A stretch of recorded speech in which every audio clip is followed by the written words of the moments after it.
하나님 말씀 함께 나누겠습니다. 창세기 26장 17절부터 25절까지입니다.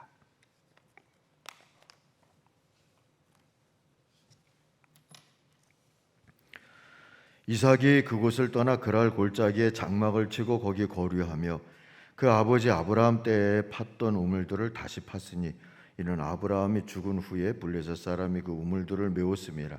이삭이 그 우물들의 이름을 그의 아버지가 부르던 이름으로 불렀더라. 이삭의 종들이 골짜기를 파서 샘 근원을 얻었더니 그랄 목자들이 이삭의 목자와 다투어 이르되 이 물은 우리의 것이라 하며 이삭이 그 다툼으로 말미암아 그 우물 이름을 에색이라 하였으며 또 다른 우물을 팠더니 그들이 또 다툼으로 그 이름을 신나라 하였으며 이삭이 거기서 옮겨 다른 우물을 팠더니 그들이 다투지 아니하였으므로 그 이름을 르호봇이라 하여 이르되 이제는 여호와께서 우리를 위하여 넓게 하셨으니 이 땅에서 우리가 번성하리로다 하였더라. 이삭이 거기서부터 브엘세바로 올라갔더니 그 밤에 여호와께서 그에게 나타나 이르시되 나는 내 아버지 아브라함의 하나님이니 두려워하지 말라. 내 종 아브라함을 위하여 내가 너와 함께 있어 내게 복을 주어 네 자손이 번성하게 하리라 하신지라. 이삭이 그곳에 제단을 쌓고 여호와의 이름을 부르며 거기 장막을 쳤더니 이삭의 종들이 거기서도 우물을 팠더라. 아멘. 지난 금밤 기도회 때 우리는 이 이삭을 통해서 하나님께서 복을 주시는 분이라고 믿는 그런 신앙 논리로 사는 게 중요하다 하는 이야기를 나누었습니다. 그러나 세상은 다른 논리를 우리들에게 끝없이 제시하고 있어요.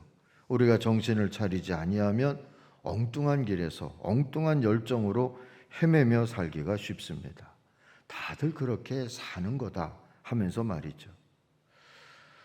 프랑스 곤충학자 장 앙리 파브르는 날벌레들의 생태를 주의 깊게 관찰하던 중에 중요한 사실을 하나 발견했습니다. 그건 날벌레들이 앞에 있는 다른 놈이 돌기 시작하면 방향도 이유도 상관없이 무턱대고 그냥 따라 돌더라는 거죠. 이 빙빙 도는 날벌레들은 눈앞에 먹을 게 있어도 거들떠도 안 보고요. 계속 돌기만 하는데 무려 7일 동안 돌다가 결국은 굶어 죽고 말더라는 겁니다. 그런데 사랑하는 성도 여러분, 날벌레만 그렇게 살겠습니까? 한 통계 자료를 보면 파브르가 관찰한 날벌레의 모습같이 살아가는 인생이 전체 인류의 87%에 이른다 그래요. 믿어지지 않는 수치입니다. 하루 해가 밝았으니 살아있으니 그저 사는 대로 남들 사는 대로 그저 산다 하는 이들이 의외로 많다는 뜻입니다. 그래서 성경은 우리에게 깨어 있으라 하고 누누이 강조해 줍니다. 바울은 고린도전서 16장 13절에서 깨어 믿음에 굳게 서서 남자답게 강건해라 했고요. 베드로는 베드로전서 5장 8절에서 근신하라 깨어라 너희 대적 마귀가 우는 사자같이 두루 다니며 삼킬 자를 찾는다 했어요. 반모섬의 요한도 계시록 16장 15절에 보니까 보라 내가 도적같이 우리니 누구든지 깨어 자기 옷을 지켜 발가벗고 다니지 아니하며 자기의 부끄러움을 보이지 아니하는 자가 복이 있도다 하신 주님의 말씀을 전해줍니다. 이들은 모두 예수님의 말씀 마태가 전하는 25장 13절에 보니까 그런즉 깨어있으라 너희는 그날과 그 시를 알지 못하느니라 하신 이 주님의 말씀을 다 기억했다고 볼 수 있죠. 오늘 본문은 믿음의 논리로 그렇게 깨어서 살았던 사람, 그래서 믿음의 지경을 넓혔던 사람 이삭을 보여줍니다. 그런 그에게 하나님은 르호봇 곧 복의 지경을 넓혀주시는 은혜를 주셨어요. 그의 영성을 르호봇의 영성이라고 이름지어 부를 수 있을 것 같고요. 그 영성을 오늘 좀 묵상해 보려고 합니다. 첫 번째로 르호봇의 영성은 하나님께 복을 구하는 믿음이에요. 하나님께 복을 구하는 믿음의 자세, 그게 르호봇의 영성입니다. 본문은 이삭이 계속 우물을 팠다는 얘기가 있죠. 딱해 보이지만 그렇게 딱하게만 여길 건 아닌 것 같아요. 그렇게 해서 그는 믿음의 연단을 받고 있었던 거니까 말입니다. 그는 우물을 파고 샘물을 얻고 결국 그걸로 남 좋은 일을 하고 또 가서 우물을 파고 그러면서 복을 받기 위해서는 사람들과 다투거나 싸우기보다 하나님께 구하는 거구나 배우고 있었던 겁니다. 시간이 한참 지나서 역대기 4장에 가보면 역대상 4장에 유다 자손의 족보가 나와요. 아므게의 아들은 아므게요, 아므게의 아들은 아므게요. 다 그렇게 계속 사는 대로 사는 것처럼 이어지는 중에 야베스라고 하는 이름의 인물에만 설명이 특별히 붙어 있죠. 그의 이름의 뜻은 고통입니다. 출산할 때부터 고통 중에 태어났다 그래요. 그런데 그는 고통 가운데 머물지 않고 복 주시는 하나님 앞에 간구했답니다. 원컨대 주께서 내게 복에 복을 더하사 나의 지경을 넓히시고 주의 손으로 나를 도우사 나를 환난을 벗어나 근심이 없게 하옵소서 하였더니 하나님께서 그 구하는 것을 허락하셨더라 했어요. 야베스는 그래서 형제들 중에서 존귀한 자가 되었답니다. 이 야베스의 모델이 이삭입니다. 사랑하는 성도 여러분, 우리도 여호와께 복을 받고자 하는 사람으로 살 수 있기를 바랍니다. 복음서가 전하는 예수님의 말씀도 구하라 주실 것이요 그러지 않았습니까? 외우기도 쉬워서 마태복음 7장 7절이에요. 구하라 주실 것이요.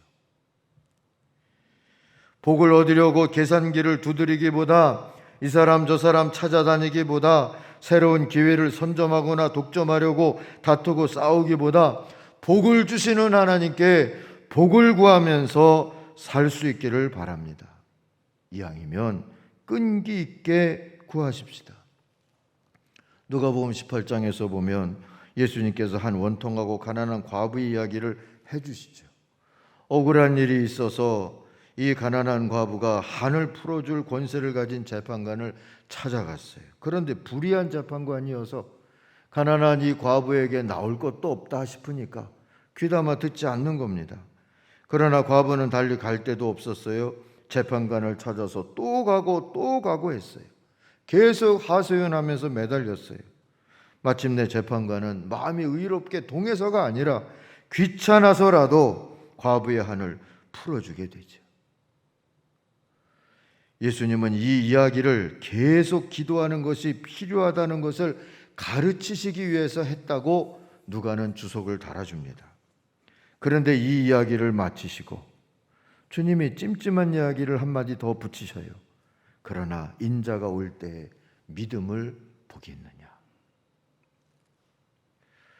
무슨 말입니까? 하나님이 복을 주신다는 믿음을 잃어버린 이 세대가 하나님께 복을 구하지 않고 산다는 탄식의 말씀인 겁니다.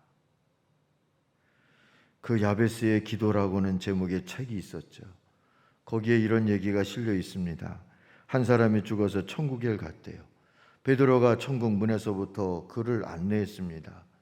바라던 대로 황금길이 펼쳐지고 집들이 아름답고 천사들의 찬양이 황홀했대요. 그런데 커다란 창고 같은 건물이 하나 어울리지 않게 눈에 띄는데 문만 하나 달랑 나 있더랍니다. 들어가 보고 싶다고 하니까 베드로가 안 보는 게 나을 거다 해요. 보지 말라면 더 보고 싶잖아요. 계속 조르니까 마음 착한 베드로가 문을 따주었어요. 들어가 보고 놀랐어요. 바닥부터 천정까지 선반들이 있고 거기에 상자들이 쫙 쌓여 있는데 이름표가 붙어 있더랍니다. 제 이름이 붙은 상자도 있나요? 물으니까 물론 있지. 그러나 나라면 안 열어볼 건데 하더래요. 더 궁금해서 견딜 수가 없어서 열심히 자기 상자를 찾아서 리본을 풀고 뚜껑을 열었습니다. 그는 곧 베드로가 말린 이유를 알아차렸어요. 거기에는 세상에서 자기가 사는 동안에 하나님께서 주고 싶어 하셨던 많은 복이 들어있었답니다. 애석하게도 그가 한 번도 구하지 않았던, 기도하지 않았던 것들이 거기 있더랍니다.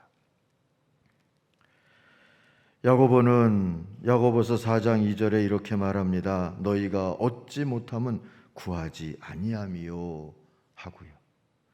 하나님께 로봇의 복을 받는 로봇 영성의 첫 번째 요건은 하나님께 구하는 거예요. 하나님께 복을 구하며 기도하는 겁니다. 잊지 마시기를 바랍니다. 두 번째로 로봇 영성은 새롭게 시작하는 믿음입니다. 그날 골짜기에서 이삭이 비싼 수업료를 내고 배운 게